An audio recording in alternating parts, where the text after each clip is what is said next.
मानव सेवा ही वास्तव में परमात्मा की सेवा का मार्ग है। मनुष्य को इस सांसारिक जीवन में सिर्फ राम नाम ही मोक्ष प्रदान कर सकता है। मानव के कल्याण के लिए सभी को परस्पर परोपकार एवं परमार्थ का कार्य करना चाहिए और इस कलयुग में जिन्होंने भी बिना स्वार्थ एवं लोभ के मानव की सेवा की है उसके सारे पाप धुल जाते हैं। उक्त बातें कार्यक्रम को संबोधित करते हुए विश्व कल्याण मिशन ट्रस्ट के राष्ट्रीय अध्यक्ष संत चिन्मयानंद बापू ने कही। मिशन के राष्ट्रीय उपाध्यक्ष प्रियंका पांडे ने कहा कि मिर्जापुर की पवित्र धरती की मैं बहू होकर अपने को गौरवान्वित महसूस करती हूँ। विश्व कल्याण मिशन ट्रस्ट के माध्यम से गरीबों की सेवा ही हम सभी का प्रथम लक्ष्य है। कार्यक्रम के अंत में दोनों पति पत्नी ने मिलकर महिलाओं को साड़ी भेंट किया। कार्यक्रम के पश्चात संत चिन्मयानंद बापू ने पत्रकार वार्ता में एक प्रश्न के उत्तर में कहा कि योगी सरकार ने प्रदेश की जनता से जो वादे किए थे वो पूरा किया है। पत्रकारों से कहा कि योगी जी राम, गौ और गंगा की सेवा कर रहे हैं। राम मंदिर निर्माण हो रहा है। गौ माता के संरक्षण के लिए जगह जगह गौशाला बनाए गए हैं। गंगोत्री से लेकर संपूर्ण उत्तर प्रदेश में गंगा परियोजनाएं चल रही हैं। प्रदेश की जनता योगी से संतुष्ट है।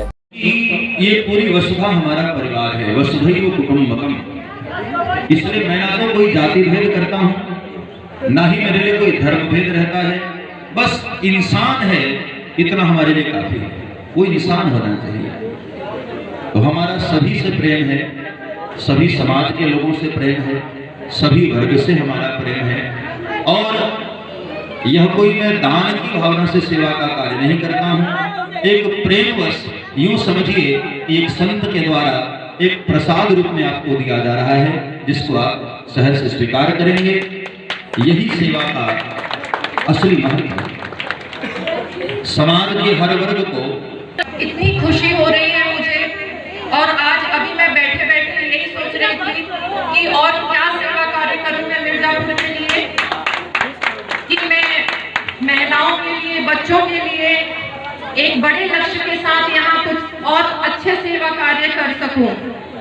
और इस क्षेत्र की बहू हूँ मैं, और एक माँ भी हूँ साथ में।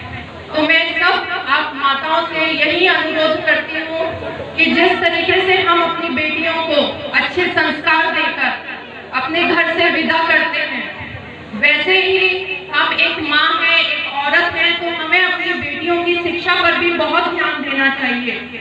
और मैं आने वाले टाइम में प्रयास करूंगी कि बेटियों की शिक्षा के लिए मैं कोई सेवा कार्य मिर्जापुर की भूमि पर कर सकूं। और आपकी बहू को आप सभी ने इतना सम्मान दिया, उसके लिए आप सभी को दिल से धन्यवाद करती हूँ मैं।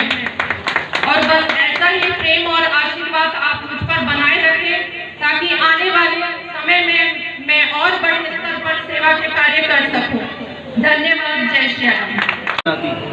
आगे बढ़ाती भी है, लेकिन नीचे स्तर पर रहने वाले जो लोग हैं, संपूर्ण उत्तर प्रदेश में जीटी रोड पर अगर देखा जाए तो गऊ हर जगह आपको मिल जाएंगे। जगह जगह रोज़ कहीं ना कहीं गऊ की हत्या हो जा रही है, आदमी जो है ट्रक से कुचल जा रही है। ऐसे में उनका परिचालन कैसे हो पाएगा? मैं वही कह रहा हूँ, इसमें जन जागृति की बहुत आवश्यकता है। असल में भारत में एक बहुत बुरी बीमारी है, फ्री बैठ करके फ्री में सब कुछ प्राप्त करना। जब तक ये बीमारी हमारे देश से नहीं जाएगी, होता क्या है, जो योजना आई गौ माता की, वो पैसे हम जेब में डालते हैं और व्यवस्था वैसी की वैसी चल रही जैसे पुरानी चल रही थी, और रोते रहते हैं, सरकार पर आक्षेप लगाते हैं। सरकार पैसे भी दे रही है, गौ माता को बचाने के लिए कार्य भी कर रही है। अब योगी जी हर गांव में स्वयं डंडा लेकर तो नहीं बैठेंगे। इसके लिए हम समाज में रहने वाले लोगों का उत्तरदायित्व है, हमारी जिम्मेदारी है कि हम अपनी माता को, एक तरफ कहते हैं माता, मैं हिंदुओं से सबसे बड़ा ही प्रश्न करता हूँ और इससे नाराज़ भी रहता हूँ।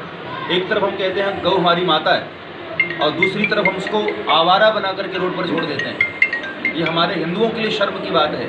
एक तरफ माँ है, दूसरी तरफ आवारा कैसे हो सकती है? वो माँ कभी आवारा नहीं होती, और हम उसको रोड पर ऐसे भेज देते हैं। ये शर्म की बात हम सभी हिंदुओं के लिए, चाहे वो गरीब से गरीब क्यों ना हो, यदि हम अपनी जिम्मेदारियों का एहसास कर लेंगे तो ये कोई बहुत बड़ी समस्या समाज के लिए नहीं। ऐसे लोगों का राम, मैं नहीं समझता हूँ कि, मैं पहली बात तो स्पष्ट कर दूँ, मैं किसी पार्टी का पक्षधर नहीं हूँ, लेकिन जहाँ सत्य दिखाई देता है मैं उस पर बोलता ज़रूर हूँ। भगवान राम के लिए सभी जानते हैं कि बीजेपी के ही शासनकाल में अयोध्या में भव्य राम मंदिर का निर्माण हो रहा है। आज आदरणीय मोदी साहब की ये देन है कि आज अन्य पार्टियों के नेता भी सिर पर टोपी न लगा करके मंदिर जाने लग गए, तिलक लगाने लग गए। हमारे राम और कृष्ण की भूमि पर जो सबसे बड़ी पहचान हमारे भगवान राम की और भगवान कृष्ण की, आज बीजेपी के शासनकाल में, मैं बीजेपी का पक्षधर नहीं हूँ, लेकिन जो अच्छा कार्य करेगा मैं उसका पक्षधर जरूर होता हूँ। तो राम जी के लिए उन्होंने बहुत कुछ किया, आगे कर भी रहे हैं। चंदा ले करके राम मंदिर का निर्माण कौन कर रहा है? कोई अन्य तो नहीं कर रहा है, तो राम जी के भी पक्ष में है। गौ माता के लिए उन्होंने बहुत अच्छी योजना लाई। अब ये योजना हम लोग उसको लागू न कर पाएँ, हम लोग फ्री में खाने की आदत लेकर के बैठे हुए हैं, तो ये जिम्मेदारी हमारी है। गौ माता के लिए भी उन्होंने किया और गंगा के लिए उन्होंने बहुत अच्छे अच्छे कार्य किए। मैं तो हरिद्वार में रहता हूँ, ऊपर गंगोत्री से जहाँ से गंगा शुरू हुई है, गंगा के किनारे बहुत सारे ऐसे कार्य हो रहे हैं जो पहले कभी नहीं हुए थे। तो बीजेपी अपने हर वादों पर खरी उतर रही है। हाँ, ये लोग अनुभव न कर पाएँ